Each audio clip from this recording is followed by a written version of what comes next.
Hello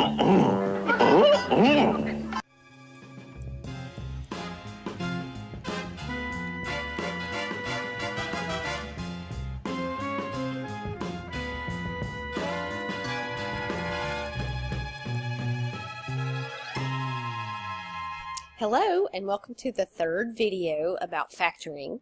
Our first video about factoring had to do with factoring a greatest common factor out of a polynomial and also factor by grouping.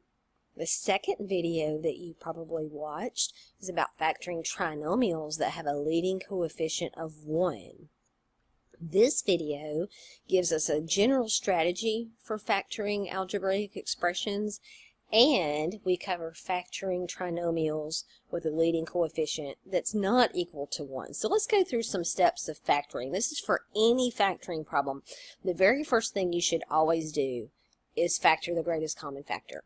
So you look at your problem and first thing, ask yourself, does this problem or this algebraic expression have a greatest common factor? The second thing you should do is ask yourself, is the polynomial a binomial? Remember, a binomial has two terms. And there are different types of binomial problems. You have a difference of squares, and let me show you what that looks like. So a difference of squares, a problem might look like this, x squared minus 4. We covered that in a different section, but do notice it's a binomial. It has two terms.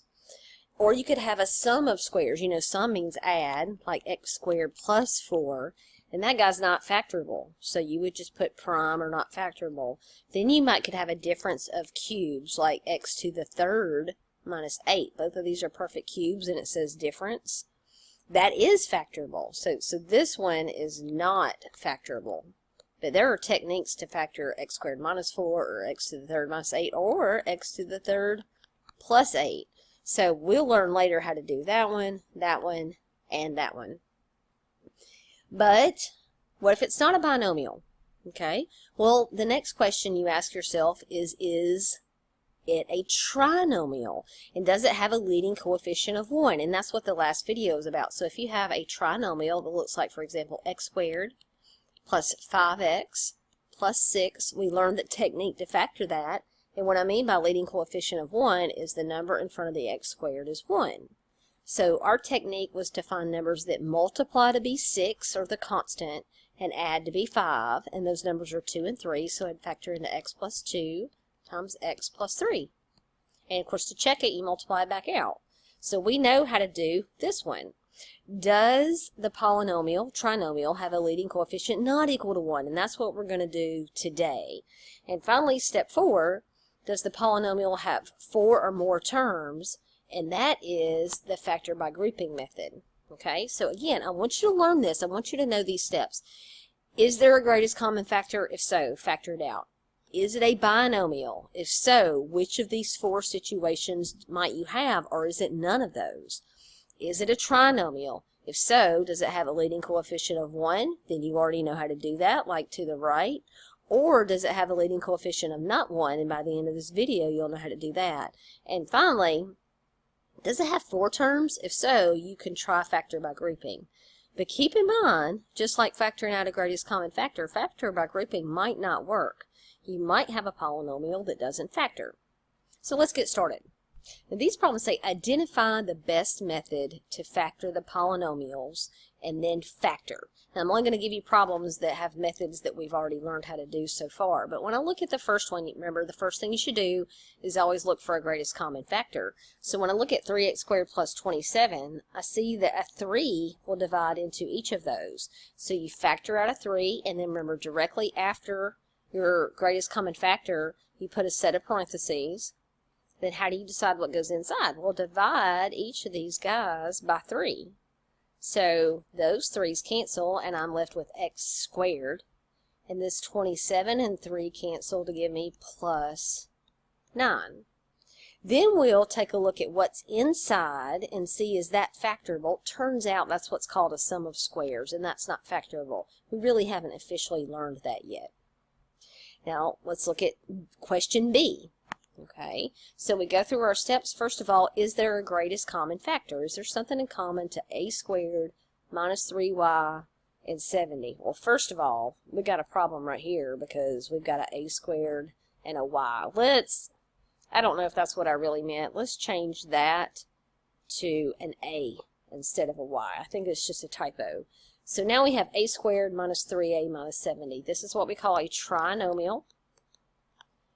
And notice something else. We have a leading coefficient of 1. There's not a greatest common factor here. There's not a number or a variable that will divide into each of these three terms separately. But what we can do, since we have a leading coefficient of 1, we're trying to find numbers that multiply to be negative 70 and also add to be negative 3. Now, the way I had it written before with a squared minus 3y minus 70, there's no point in doing what I'm doing. It has to be all the same variable with the first one squared, the second one to the first power, and then the constant. And are there numbers that multiply to be negative 70 and add to be negative 3? I think so. First of all, to multiply to be negative 70, you need a positive and a negative number. What if we did a negative 10 and a positive 7? Notice those two numbers do multiply to be negative 70 and they do add to be negative 3. That means this trinomial factors into a minus 10 times a plus 7. To check ourselves, we could simply multiply this back out using the FOIL method, and we would be finished. Okay? Well, we're finished now, but we would be checked, and it would match the original problem. Now, the next problem I want you to take a look at, AB minus 3B minus 2A plus 6. Well, is that a trinomial, a binomial? What do we have going on there? And that guy is not a binomial. It's not a trinomial either. It's got 4 terms. So the very first thing we should be looking at, is there a greatest common factor? Is there a number that divides into each of these 4 terms or all of these 4 terms? And there's not. None of them have both an A and a B or a leading or a coefficient that has a greatest common factor. So what we're going to do is try factor by grouping. Anytime you see 4 terms, it's worth trying factor by grouping. So it means I group the first 2 together. They have a greatest common factor of a B, so that comes out, and that leaves me with A minus 3. The second set, I have a coefficient here of a negative 2. Let's pull that out because 2 does divide into both 2 and 6. I'm pulling out the negative because this is negative. That's going to leave me A minus 3. Remember, the trick is for these 2 groups, they have to have this common factor. These have to match.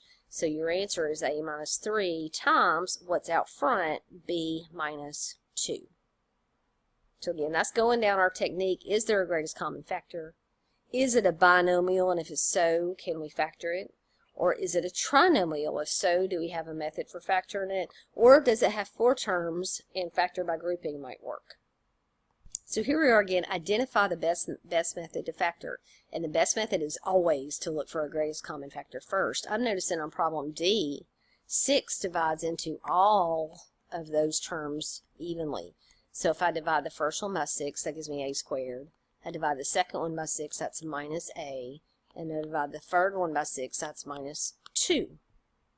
But we're not finished. We still have to, this is a trinomial left in here. So we're trying to find out if there are numbers that multiply to equal the constant, negative 2, and also add to equal the middle term, negative 1. And there are numbers that do that. Remember, to multiply to be a negative, you need a positive and a negative number. To add to be negative 1, the bigger one's going to be negative. Okay, so how about a positive 1 and a negative 2? They do multiply to be negative 2. They do add to be negative 1. So the 6, don't forget, still comes down and have A minus 2 times A plus 1. And it doesn't have to be in that order. It could have been 6 times A plus 1 times A minus 2. But that is what we call completely factored. The next problem, I've got 3 terms, and all 3 of those terms have a greatest common factor of 4. So let's pull out a 4. If I divide that first term by 4, that leaves me with k squared. The second term divided by 4 leaves me with minus 3k. And the third term divided by 4 leaves me with a minus 10. But look, I still have a trinomial in here. It's got a leading coefficient of 1, just like the last problem. So the question is, are there numbers that multiply to equal negative 10 and add to equal -3. Do those numbers exist? Now again, to multiply to be a negative, you know that one's positive and one of the other numbers is negative. It has to be. 10, things that give me 10 are like 5 and 2. But it adds to be a -3, so the bigger one would have to be negative. So how about -5 and a +2? Notice they do add to be -3. They do multiply to be -10. So the 4 stays part of our answer. The variable I've got up here is a k, so it's k plus 2 times k minus 5. And again, the k minus 5 could have been in front of the k plus 2. That would be fine. Completely factored there. Let's try it again. So I've got 3x squared minus 15x plus 18. As I glance at this, I see that a 3 divides into each one of those. So that's called a greatest common factor. It comes out. And if I want to put the 3 underneath each of these so you can see exactly what I'm doing, these 3's cancel to leave me x squared. This 3 and this 15 cancel to leave me minus 5. The x is still there. And this 3 goes into 18 6 times. Now again, I have a trinomial. I'm trying to find numbers that multiply to be 6 and add to be -5. Now to multiply to be 6, the signs have to match, but to add to be a negative, that means they're both negative.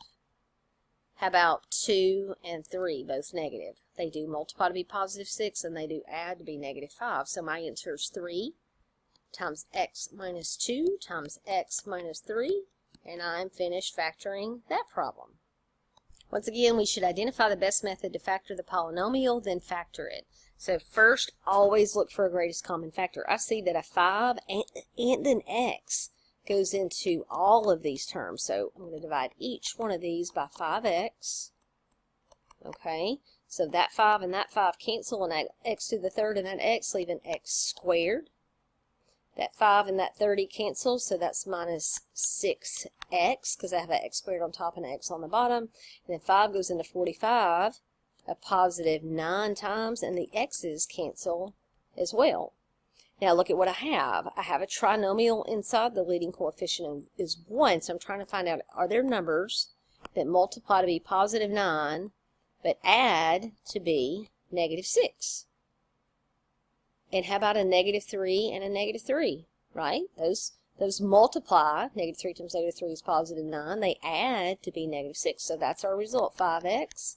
And then the variable is x, so I do x minus 3 times another x minus 3. And we're done with that one. All right, so here's another one. 6y to the third plus 18y squared minus 60y. Again, there's a 6 common to all of these. So a greatest common factor of 6. They also have a y. Remember, when you pull out a greatest common factor when you're looking at a variable, you pull out the lowest exponent that they all have. So a y to the first. So I'm going to pull out a 6y, and that means I'm dividing each of these by 6y. That's what's really going on. So those 6's cancel. Y to the third over y is y squared. The 6 and the 18 cancel to leave me with +3, and I have a y squared and a y, so that leaves me with a y to the first. And then this 6 goes into 60 minus 10 times, and this y to the first cancels with that y to the first. But now I still have a trinomial inside with a leading coefficient of 1, so I'm trying to find numbers that multiply to be -10 and also add to be 3. Okay? So to multiply to be a negative, I need a positive and a negative number. And numbers that give me 10 are like 5 and 2. So if I had a +5 and a -2, then that would work, right? I can't do a -5 and a +2 because that would have to be -3. So it has to be a +5 and a -2. So here we go. I got 6y still in the front. And I got my 2 sets of parentheses. The variable is y. And my numbers are +5 and -2. And that polynomial is completely factored. Now this problem says factor the trinomial. So now we're going to get into that technique of how to factor a trinomial that, notice, it has a leading coefficient that's not 1. Our leading coefficient is 2 in this case. So when we used to say, let's multiply to be 3 and add to be 7, that will not work for these problems. Okay? Now, I've given you a couple of problems where we're just going to try trial and error. We're going to play around and see what works. Okay? So trinomials, if they factor into two sets of parentheses, and a binomial goes in each one. All right? Now, what goes in the first spot is going to be something that multiplies together to give me 2x squared. Now, the only way to do that, if you think about it, is if this is a 2x and this is an x. Or this could be the x and this could be the 2x. But you're gonna have to have 2x and x. It couldn't be any other numbers. The only way to get 2 is 2 times 1. And to get x squared is x times x. Now, to get a 3 out at the end, the only way to multiply to get 3 is 1 times 3. So the question is it plus 1 and plus 3 here? Or is it the other way around? Does 2x plus 3 times x plus 1? Do you see what I mean? So the question is, does the 1 go with the 2x or does the 3 go with the 2x? Well, how do you find out which one's right? You got to multiply it out. So let's check it. We're going to do this in a different color. So I do 2x times x is 2x squared. 2x times 3 is plus 6x. 1 times x is plus 1x. And 1 times 3 is plus 3. When I add these like terms together, I get 2x squared plus 7x plus 3. Notice that's what my original problem was. So this is the correct factorization, 2x plus 1 times x plus 3. Now let's just take a look at the other one just in case, because once you see it doesn't work. So let's check it. So I got 2x times x is 2x squared. 2x times 1 is plus 2x. 3 times x is plus 3x. And 3 times 1 is plus 3. Well, look, when I add these middle terms together, I get 5x. And we're supposed to get 7x. So that's how we know that one is incorrect. And trial and error can get you a long way. The problem is when the problems get big, and I'll show you what I mean in just a minute. Like, check this one out. This one's already an issue as far as I'm concerned. You've got 8x squared minus 14x plus 3. Now let's talk about all the possibilities that we could have with a problem like this. Alright, so you've got two sets of parentheses. We're trying to find things that multiply to be 8x squared. Alright, so one option is an 8x and a 1x. And I'm not going to put the 1 there, but you know it's there, right? What else could give us 8x? How about 4x and 2x? Is there anything else that could give us 8x squared?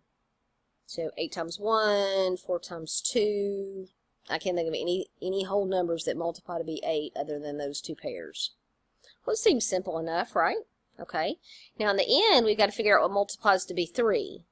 But now at the same time, it has to add to be negative when you add like terms.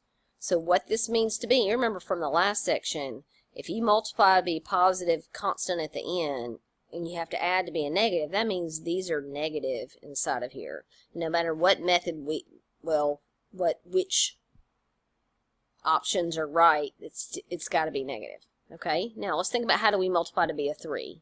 Well, the only way to multiply to be a 3 is with a 3 and a 1, right? But the question is, who says it goes in this order? It could have been 8x minus 1 times x minus 3. Or it might not be 8x and x at all. It might be 4x minus 3 times x minus 1, or 4x minus 1 times 2x minus 3. So this has got 4 different options, and many problems have way more than 4 different options. Now, how do we find out which one's right? You multiply it out, right? Don't worry, I'm going to give you an easier way to handle this in a minute. So 8x times x is 8x squared. 8x times negative 1 is minus 8x. Negative 3 times x is negative 3x. And negative 3 times negative 1 is plus 3. Look, that's supposed to add to be negative 14 in the middle. It doesn't. So that is not the correct answer. Let's keep trying. So 8x times x is 8x squared. 8x times negative 3 is negative 24x. Negative 1 times x is negative 1x. And negative 1 times negative 3 is plus 3. Once again, that adds to be negative 25x. That's not negative 14. Okay? That option is out. Keep checking. 4x times 2x is 4x squared. 4x times negative 1 is minus 4x. Negative 3 times 2x is minus 6x. And negative 3 times negative 1 is plus 3. Look at those. We add those together. That gives me negative 10x. Not my answer. I only got one more option here. I hope it works. So 4x times 2x is 8x squared. 4x times negative 3 is negative 12x. Negative 1 times 2x is negative 2x. Negative 1 times negative 3 is plus 3. So that gives me 8x squared minus 14x plus 3. Aha! That's what we needed, right? So there's my answer right there. Again, so you can see it. It's 4x minus 1 times 2x minus 3. But now here's something else you need to know. This is very important if you approach the trial and error method. You might check every one of your options, all 200 of them if you've got that many, and there are problems that have a bunch, maybe not 200, but a bunch. They might all be wrong. Not every trinomial factors, so you might be trying all these trial and error methods and the thing still doesn't factor. I want you to keep that in mind. Now, there's nothing wrong with trial and error, especially on the simple ones like the first example we did, but I want you to have another tool to get this done. I don't want you sitting around 20, 25 minutes playing with numbers and just trying to make this work. You still have to play with numbers in the other method, but there's definitive steps to get it done, okay? So here we go. Bigger numbers here, right? I want to factor the trinomial using something different. It's called the AC method. So let me show you this. After you do it a couple of times, you're going to think it's easy. So first of all, you only need this if you have a trinomial that has a coefficient that's not equal to 1, and notice there is no greatest common factor. Sometimes when you have a coefficient that's not equal to 1, you can get rid of it, like some of those problems we did just a few minutes ago, but that 10 does not factor out. So I'm trying to find numbers that multiply to equal a times c. Now what the heck is a times c? Well, a trinomial is of the form ax squared plus bx plus c. So a times c, a is the leading coefficient, c is the constant. So if we multiply those together, that's 10 times 7. And you have to take the negative with it. Okay, that's negative 70. So we're trying to find numbers that multiply to be negative 70 and add still to be the middle number, which is 33. So it's similar to the method we used before, but there's some extra steps, okay? So the AC method multiplies to be negative 70, adds to be the middle number 33. Now you got quite a list to go down, all right? But with enough experience, you will be able to get this. Think about things that multiply to give you 70. So for instance, and it's negative 70, right? So like a positive 1 times a negative 70. Well, that adds to be negative 69. Okay, so no, that's out.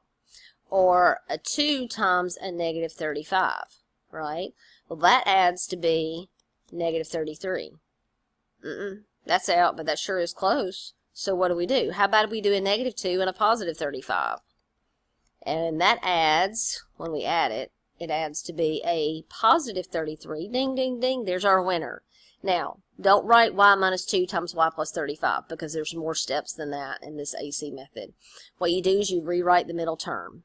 So I'm going to recopy my problem. I'm going to write it as 10y squared, just like it's written, plus, now instead of writing 33y, I'm going to write 35y minus 2y, and then the minus 7 is at the end. So notice what I did. I removed the 33y, and I used these two numbers that we found and put a y with them, or whatever variable you have here, to replace the 33. Now it's a 35y and a minus 2y, which is 33y, right? Don't combine them together because that's not what you need. You need them separated.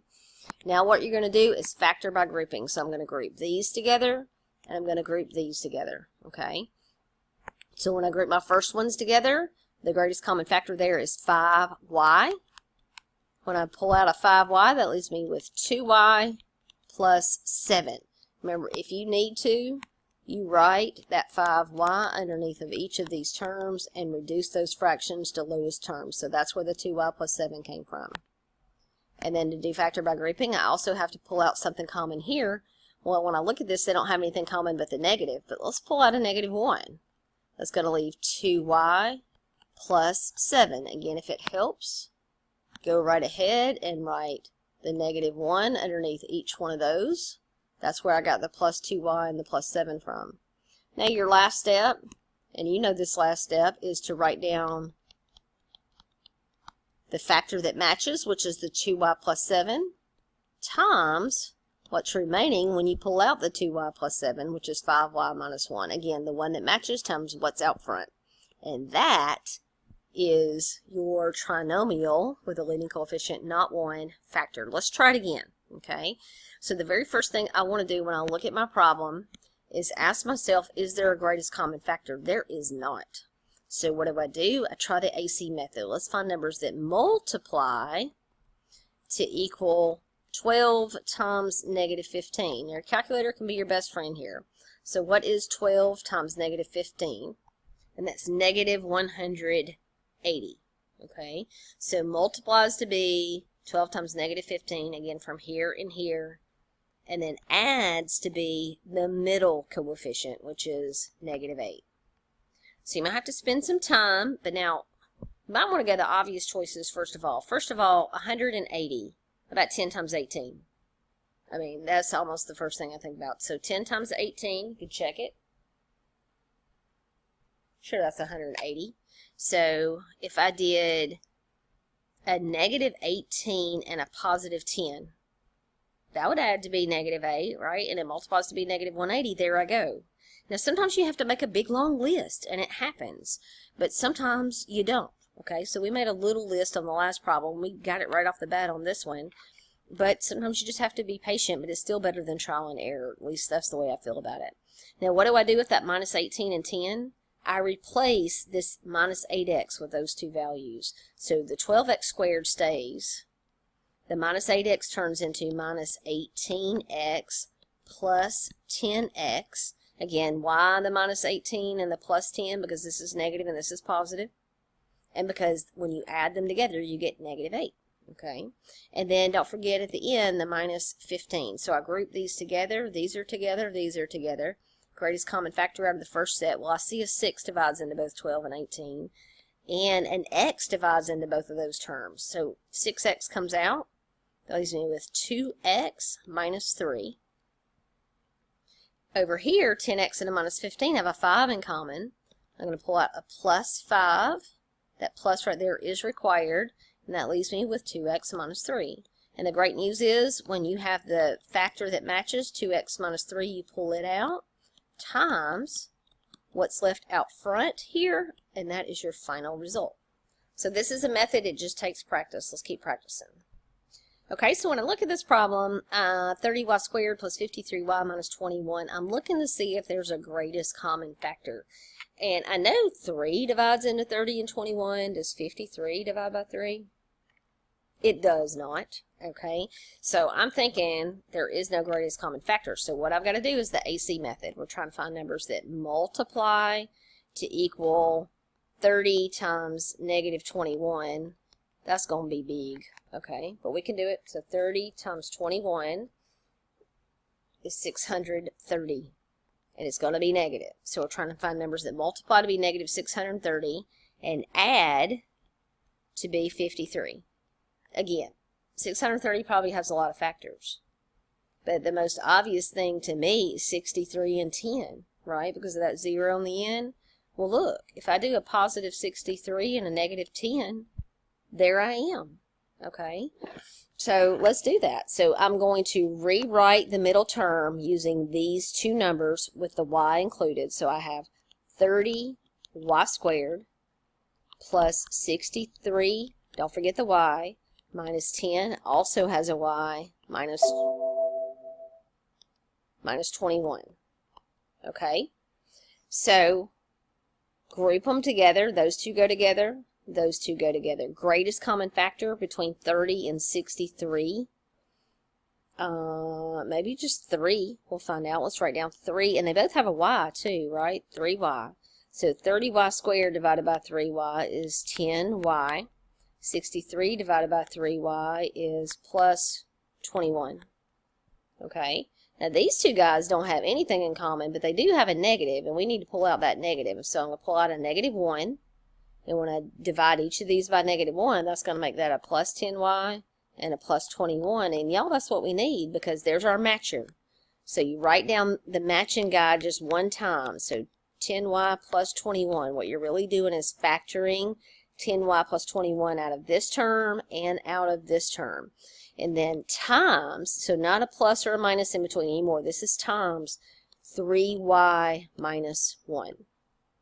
And that's a great technique to have. Let's try it again. Now, when I look at n, those do have a greatest common factor. Okay, all of those terms can be divided by 5, and they all have an x in them as well. So let's pull out 5x. That's going to leave me with, remember, you divide each of those by 5x, that's going to leave me with 2x squared plus 3x minus 20.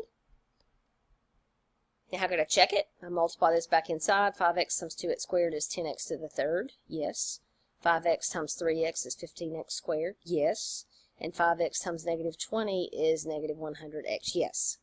But right here, I still have a trinomial that does not have a leading coefficient of 1. So I'm going to use the AC method. I'm going to try to find numbers that multiply to be 2 times -20, which is -40. And add to be the middle coefficient, which is 3. Let's think about the things that multiply to give us 40, like 4 and 10. But that's not going to subtract to give us 3. Of course, I said add to give me 3, right? But to multiply to be a -40, you need a positive number and a negative number. So really, you're kind of subtracting the numbers. So let's try again. What about a +8 and a -5? So those do add to be 3. They do multiply to be -40. I think we've got our winners, right? So I rewrite my polynomial. Now look, we can ignore the 5x for a minute. Listen, don't forget about it, because that's what a lot of people do. They forget about this 5x that I'm highlighting. Do not forget about that 5x. So I'm going to rewrite 2x squared plus 8x minus 5x minus 20, and I'm going to do grouping. So 2x is common to the first set that leaves x plus 4. Now both of these are negative. I got to pull out that negative, and it's also got a 5 in common. So minus 5 times x plus 4. Then remember, the next step is write down the one that matches. You only write it down once because you're factoring out of each of these terms times what's left, 2x minus 5. That's not my final answer, because remember that 5x I highlighted for you, it still goes in the front of your answer. Alright, we have about 5 more problems to do. So this is all for practice. You know how to do the method. If you want to stop the video, you can, but I'm just going to steadily do more and more increasing in difficulty problems, and those are the ones you got to be able to do. So I'm looking greatest common factor, right? It might take you a minute, but y'all, 7 divides into each one of those, and Q divides into all of those as well. So let's pull out a 7Q as the greatest common factor. Now, I'm dividing each of these by 7Q. If you need that extra little help there to get this right, do it. So it's going to give me 7Q squared for my first term. 7 divides into 280. So divided by 280 is 40 times. So that's going to be minus 40Q. And then 84 divided by 7, a lot of you probably know this, is 12. So that's minus 12. No Q there, because that Q and that Q canceled. So this is the guy now that I'm trying to factor. I still have to use the AC method because I still have a leading coefficient that's not 1. So we're trying to find numbers that multiply to equal 7 times negative 12. And so that's going to be negative 84. And also add to be the middle coefficient, which is negative 40.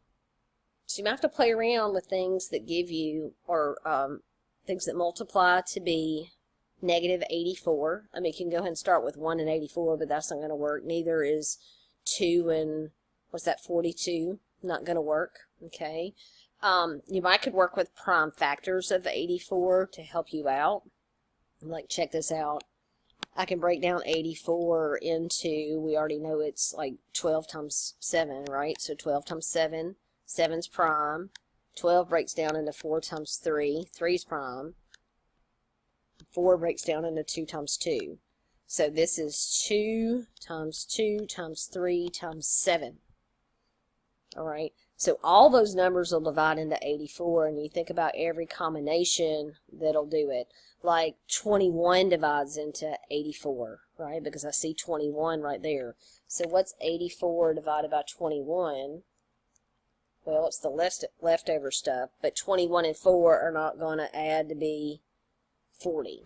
So we need numbers farther apart. So like, I see a 2 and a 7, like 14. Let's play with that. So 84 divided by 14 is 6. 14 and 6 are not going to add to be negative 40.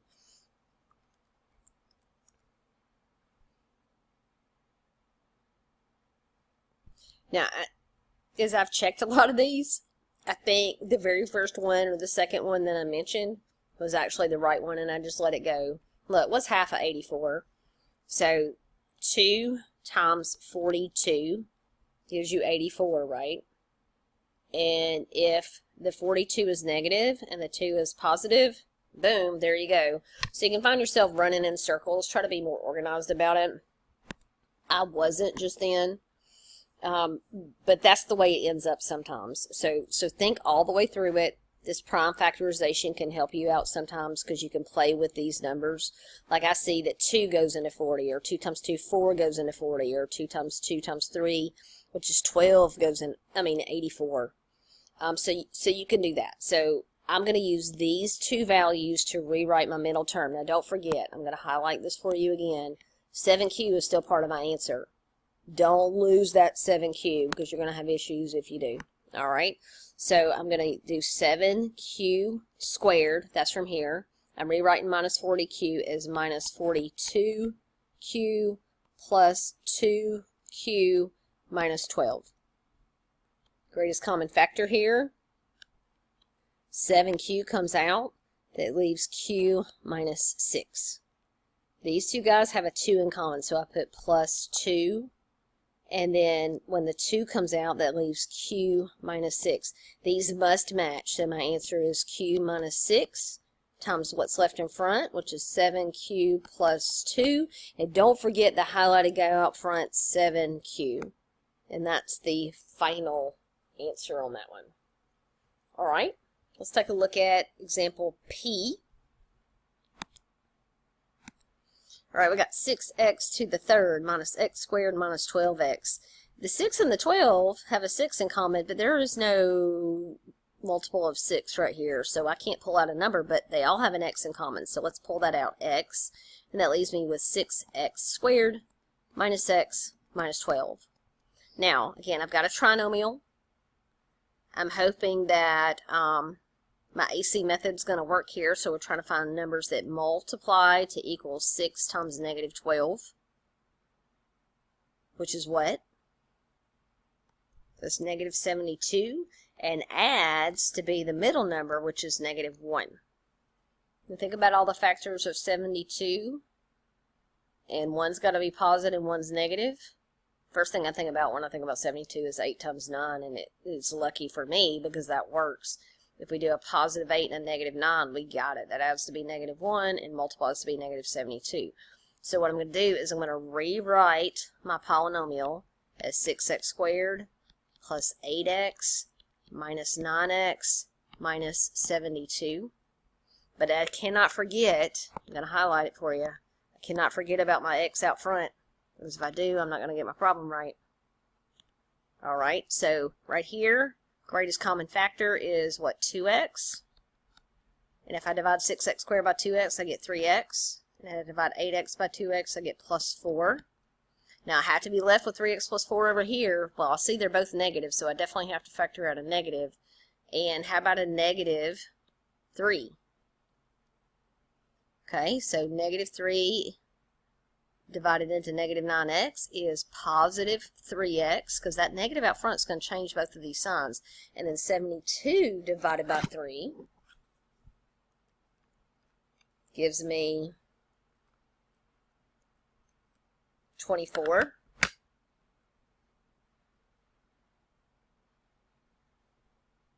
Goodness, I need to watch my handwriting. That's not a 72, that's a 12. Okay, right here. 12. 12 divided by negative 3 is a plus 4. You'll realize moves like that because you needed these to match, right? So you write the one that matches, 3x plus 4. You do only write it once because you're factoring out front, times 2x minus 3. And don't forget our highlighted greatest common factor over there. It still goes in the front, and there we go.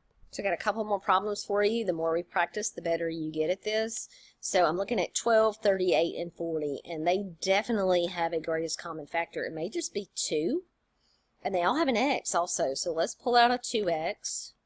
That's going to give me 6x squared minus half of 38 is, what, 19x?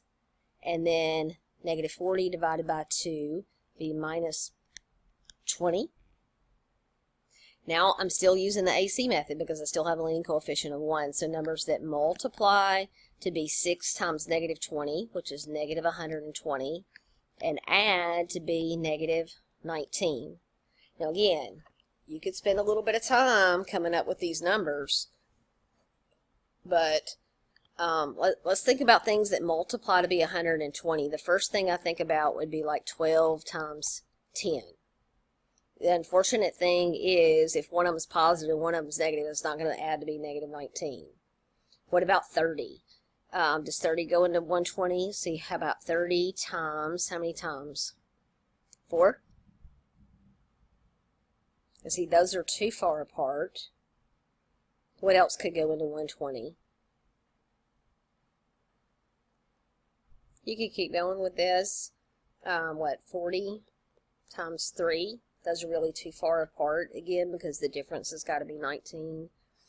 What about 24, because I know 5 goes in there, times 5. Aha! Right? A negative 24 and a positive 5. That's our winner right there. Remember, the next step is you rewrite your problem. Don't forget. Don't forget, don't forget, don't forget. This 2x in front is still going to be part of our final answer. But what I want to do is just come over here and rewrite 6x squared and replace negative 19x with negative 24. Don't forget the variable x plus 5x minus 20. And I group these together and these together. The greatest factor out of this first set is 6x, and that leaves me with x minus 4 plus 5, and that leaves me with x minus 4. Remember, the one that matches times what's out front, 6x plus 5. And don't forget our highlighted 2x, what is our original greatest common factor. All right, let's look at this guy. 10x squared plus 19xy minus 15y squared. Now, this looks weird because it's got this extra y and y squared term. We got this. Don't you worry about it. It's not a problem. Now, is there anything that divides into 10, 19, and 15? No. And there's not a greatest common factor in all these as far as variables go either. So we're ready right now to try the AC method. So I need numbers that multiply to equal 10 times negative 15. So that's what, negative 150. And they add to be 19. So here we go with this adding to be 19 business again. Now, multiplies to be 150. There's a lot that multiplies to be 150. 15 and 10 is the first thing I think about. That doesn't work. Okay, because one's positive and one's negative, and that's not going to give me 19. I need things that are further apart. Okay, 30. So 150 divided by 30 is 5, right? So 30 and 5, those are too far apart because the difference will not be 19 there because one's positive and one's negative. What else could give us 150? What about 25? So 150 divided by 25 is 6. Okay, so how about 25 and 6? Aha! Ding, ding, ding, right? Plus 25 and a minus 6. So I rewrite 10x squared and I replace the 19xy with 25xy, it's positive, minus 6xy, and then don't forget the minus 15y squared at the back. So notice, look, whatever variable is here, I have to put with each of those two numbers that we found, and I'm grouping. So right here, I have what, a 5x as a greatest common factor. 5 goes into 10 2 times, and this x knocks this x squared down to just x. Plus, 5 goes into 25 5 times. This x is gone, and that leaves a y. Now these are both negative, so I need to factor out a negative. And the biggest thing I can see there is a 3. And they both have a y, so let's pull that out too. Okay, so I divide 6 by negative 3, that's going to give me a 2. And the y is already out, but it still needs an x. And then negative 15 divided by negative 3 is plus 5. And that one of these y's is out, so it leaves a y. Notice that my parentheses match. So I've got 2x plus 5y times 5x minus 3y. Alright, and I don't have anything to put in front because we didn't have a greatest common factor. So this is completely factored. And if you haven't seen enough, I've got one more. So there is a greatest common factor here. Look at this. See, I know 2 divides into all of those. Doesn't 4 divide in all of those? Yeah, I think it's 4. So 4, and I don't see any variables that are common to all three. So the 4 comes out. That's going to leave me with 3x squared minus 8xy minus 3y squared. Okay, now, will the AC method work? We're trying to find numbers that multiply to equal 3 times negative 3, which is negative 9, and add to be the middle number, which is negative 8. Okay, so multiplies to be negative 9, adds to be negative 8. Oh, how about negative 9 and a positive 1? That'll do it, right? Now, when I do my work, I want to make sure I don't lose that 4 right there, because if I do, my answer's not going to be right. So we'll pick him up later. I'm going to rewrite. So I got 3x squared. I'm going to replace my minus 8xy with the minus 9xy and a plus 1xy from here. And don't forget minus 3y squared. Okay, we need to do grouping. So 3x comes out. That leaves x minus 3y. What do they have in common? Just a y, right? So plus y. Don't forget your plus there. And that leaves x minus 3y. Look, they match, which is great. So I have x minus 3y times 3x plus y. And then don't forget my 4, I have highlighted brightly out front. That's part of my final answer. Now here's a question for you as I wrap this up. What if these numbers don't exist? What if you have tried everything in the world and you can't find numbers that multiply to be this number and add to be this, whatever the numbers are? Then it is prime or not factorable. It happens all the time. I didn't give you any examples like that, but y'all, it happens all the time that polynomials are not factorable. So keep that in mind, that it could happen. I hope you enjoyed this video, and it was a long one, wasn't it?